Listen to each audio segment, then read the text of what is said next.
Čau, všichni se sledujete Florbal Arenu. Dneska jsme si pro vás připravili rozhovor s trojicí hráčů z Plzně, kteří nyní působí v týmu Mladá Boleslav.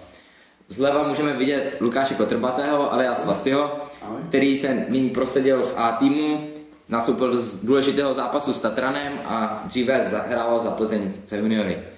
Uprostřed vidíme Paula Válku, který letos nastoupil na Euroflorbal Tour ve Švédsku za českou reprezentaci, a vpravo to je Radek Calta, přezdívaný Cali. Nevím, co bych vám k němu víc řekl. Kámo, to je první otázka. Jak jste spokojeni se svým angažmá nyní v Mladé Boleslavi? Tak určitě, já myslím, že si nemáme na co stěžovat. Klub se nás stará výborně.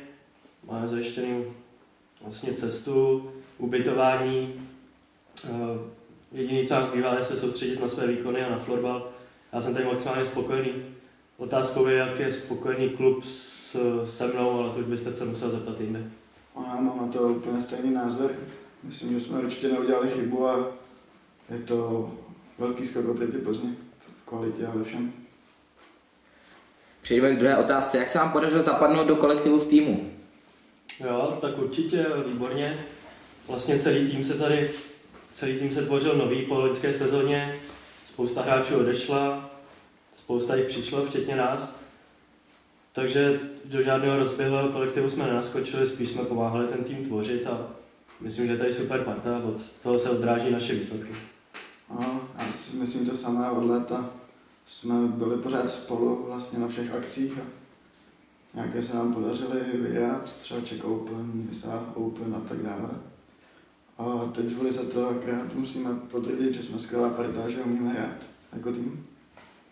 Jak je pro vás náročné zvládat školu a dojíždění do Mladé Boleslavy? Tak určitě nějak musíme to skloubit. Škola jde teďka trošku mimo, ale soustředíme se na ní a to dojíždění, někde je to dlouhé, ale myslím, že ve Třech to ještě jde. Kdyby jsme jezdili sami, tak to bude hodně těžší. Mě to cestování nějak nevadí, v autobuse si tady s Fastým sedneme, pokecáme prostě nějakou písničku. Tady Radek většinou sedí sám, o toho moc nenamluví, ale já myslím, že v pohodě, stewardky nám nosí pití, v pohodě. Co byste řekli ke svému prvnímu zápasu v extralize chlapů, do které jste letos nastoupili? Tak určitě to bylo krásný zážitek pro mě. Bylo to proti Tatranu. Trenér mi tam dal někdy ve třetí třetině, kdy jsem vůbec nečekal, že bych tam mohl nastoupit. Ještě to nebyl úplně rozhodnutý stav a ten zápas jsme dotáhli do vítězného konce, takže super premiéra v extralize. Jo, já jsem naskočil už od prvního kola na úkor zraněného Fojtise do druhé liney do útoku v zápase s pražským Futurem, který jsme vyhráli. A určitě jsem si to moc užil a bylo to o to lepší, že se hrálo živě na ČT4, takže to byl obrovský zážitek a doufám, že to nebylo naposled, co jsem si takhle v televizi mohl zahrát. Tento víkend vás čeká důležitý zápas s Libercem, kde byste měli získat 3 body, protože Liberec tady nebude určitě favoritem v tomto zápase. Co od toho zápasu očekáváte? Ano, nebereme nic jiného než 3 body.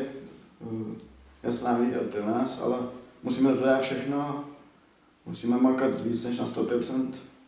I když nám chybí nějaký hráči, tak určitě máme ještě skvělý tým a musíme se o to pokrat. 3 body jsou jasné. Já souhlasím, nic jiného než 3 body nemůžeme brát. Těch zaváhání z naší strany už bylo moc a do Liberce jdeme vyhrát poměrem 7-4. Dobře, děkuji vám za rozhovor a za váš čas. Taky děkuji.